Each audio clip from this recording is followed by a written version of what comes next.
Hey guys, in this video we're going to go over how to transfer photos from your laptop to your iPhone using a USB cable. Now the first thing you need to do is of course connect your iPhone to your Windows 11 with a USB-C cable, unlock your iPhone and trust the computer to access your iPhone.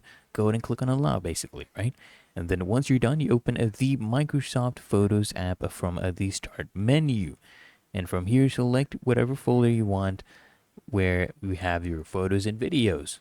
Okay, so you open that up, you select all the photos or videos you want to go ahead and transfer, and then you come here at the top right, you click on add. Okay, add these items, and we're going to be importing them. So you choose whatever destination on your iPhone you want to save the photos to, and then click on import. Okay, and the photos and videos will start to be transferred from your laptop to your iPhone. Really that easy and simple. If you found this helpful, make sure you smash the like button and subscribe to Sasha Gamar.